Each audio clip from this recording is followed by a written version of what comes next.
Oh, hey, how's it going? Alexis Carrasco here with Real Home Sales. Today, I will be reporting what you need to know when you purchase a home, types of mortgages, interest rates, and when, ideally, would be the best time to make that purchase. If you've been considering buying a home in this beautiful state of ours, Colorado, then look no further because you're on the right track to making the best home purchasing decision ever. And today, rates are at an all-time low. If you'd like a 15-year fixed rate mortgage, you're looking at about 4.02%. Now, if you'd like to possibly have a longer term on your mortgage and have the payments a little bit smaller, your rate is looking at 4.58%, which is not bad at all, considering that the market fluctuates, rates could get lower, rates could get higher. So if you've been thinking, dreaming, oh, I want a home, I don't want to rent anymore, I want to build equity for myself, for my family, a better life, ultimately just to own that property under your name, and you've been wondering, man, when is the time to buy? The time is now. Now, when dealing with a type of loan, whether it be for a car, a home, or just for personal expenses, maybe a vacation, there's this theory that backs every single thing available in terms of investment or money available to loan is the loanable funds theory. Now, this theory is pretty much wrapped up with investors who, prior to being investors, were actually people just like you and I. Instead of spending, however, and consuming their money earned, they in hand decided to save it for purposes of loaning it out to other people, and in return they'll charge an interest rate to earn some money off of that. Now, these people who have saved up their money have been governments, maybe businesses, and this everything that goes hand to hand with the loanable funds theory ties in with supply and demand. Supply and demand, baby. You can never try to back out of this law. It's impossible.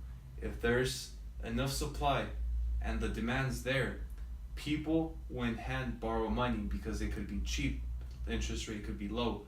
But when interest rates rise and it becomes more expensive to borrow money, that's when people think twice before, like, oh, I'll apply for a loan, because in hand it turns more expensive to buy a home. Now, moving from loanable funds theory into another factor that has a great influence on whether our mortgage rates go up or down is the federal funds rate. Now, believe it or not, which this actually surprised me as well, banks actually borrow money from each other. Maybe a Wells Fargo needs money from another Wells Fargo to meet its reserve requirements. So there's this new thing where if I were to deposit $100 into an account, now be with me, I know $100, blah blah blah, whatever, $100. Out of those $100, 10% needs, by law, has to go into a fund as a reserve.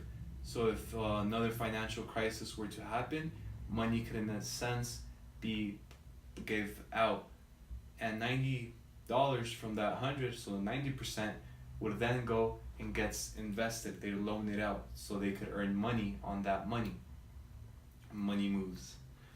Now with the federal funds rate, it's an overnight loan process which interest rates are relatively low and they're uncollateralized basis. But the thing is, based on some research, this rate is looking relatively low, 2%, 2.5%, not too high, which is a good sign, because that then indicates that we're on the right path and we're not going to see a recession and none of that anytime soon. Now, the last thing we need to worry about when deciding to make our home purchase would be whether treasury bonds are at a high or a low yield. As you guys are aware, the United States is in pretty deep in debt. What is it, almost $20 trillion? Now, in order for the United States to fund its debt and to fund its budget and just keep up to base, it sells yields, United States Treasury bonds, which are at a high yield by the United States Treasury Department. These are sold at an auction. Now, at an auction, there's a lot of bidders because investors know that this is an ultra safe way of getting some fixed rate of money back. Now, they sell them at face value with some interest, and if there's a bid war over the bond, the United States will still only pay its face value with the interest. Now, reason why it affects banks is because when the demand is high for the money, for the bonds, there's going to be a lower yield since the United States doesn't need to pay as much back. But when there's not enough demand and the United States really needs the money, that's when yields go up in order to attract investors. With the higher yield, better rate of return, baby, you're most likely going to take that option. Now, lenders and bank institutions see this as an opportunity to mess with 15 and 30-year mortgages on the length of their term. They don't take advantage of it. They just seize what's there. And if they see that interest rates could be higher for those mortgages, why not do it? I mean, we're the ones borrowing the money. At the end of the day, it sucks.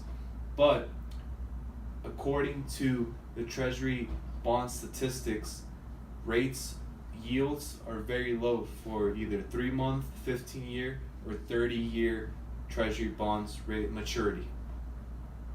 Pause. In closing, I hope you guys have realized that the United States is in a tremendous growth economically speaking. We're having construction everywhere. More and more jobs are being created here in the United States.